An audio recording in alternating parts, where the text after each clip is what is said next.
Thank you sa pagmamahal. Pagmamahal na hindi mapapantayan ng kahit sino. Sa loob ng 3 years, alam ko madami tayong pinagdaanan. Thank you sa mga panahon ng lungkot at saya. Dati ang prayer ko lang noon makapag-asawa na katulad ni Papa. Galing ni Lord dahil pati pala katulad ni Mama. Nabubungangaan ako sa umaga pag late na gumising. Haha. Pero mahal na mahal ako.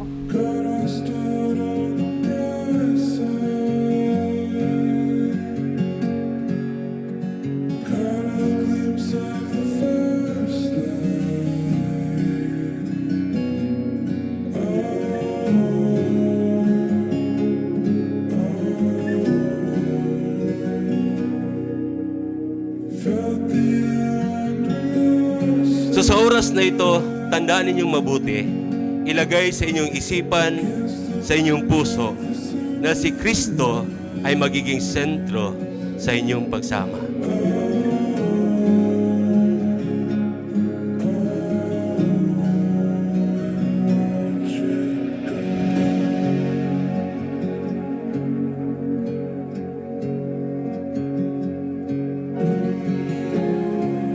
My love, you're not just my partner but my confidant. My laughter and my safe place. Today, in the presence of our loved ones, I promise to be your unwavering support, your shelter from the storm you calm amidst chaos. I vow to hold you hands through life uncertainties and to be the unwavering strength you can lean on. I promise to listen attentively, to share my hopes and fears, and to cherish every moment we embark on this journey together.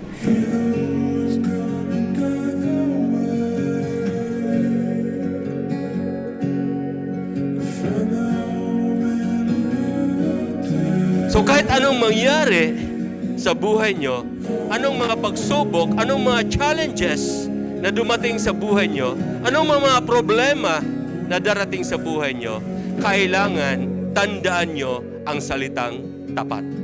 Tapat kayo sa isa't isa.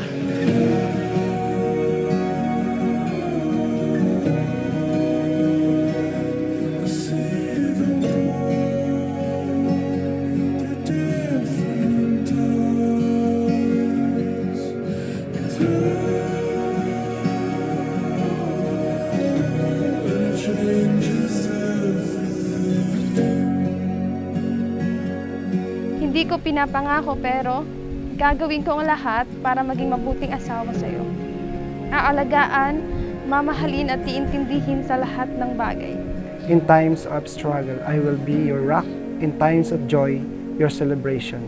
I vow to be your teammate in growth, pushing your absolute best with your have discovered to the purest form of love. And I promise to nurture and protect this love to be your unwavering companion through highs and lows. Hindi ka na mag-iisa dahil simula sa araw na to, kasama mo na ako sa lahat ng bagay. Mahal na mahal kita.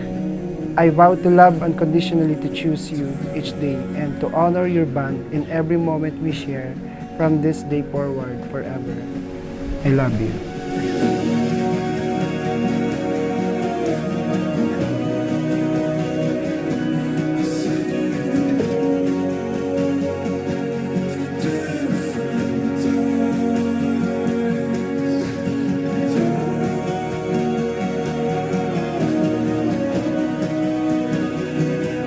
Remain in my love.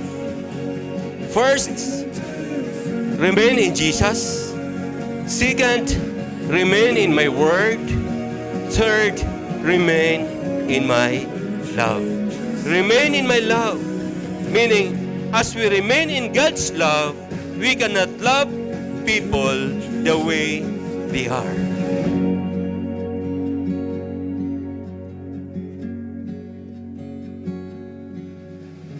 Mayroon tayong tinatawag na annulment. Pero yung annulment, it is only a separation. Hatiin lang po ang inyong kayamanan, ang inyong mga anak, pagdidesisyonan sa korte, pero hindi maputol ang inyong kasal. Unless mayroong tinatawag, void ang kasal. Sa umpisa pa lang, hindi talaga totoo ang kasalan na nangyari. Pero sinisigurado ako, sigurado ako na ang kasalan natin ito, totoong totoo.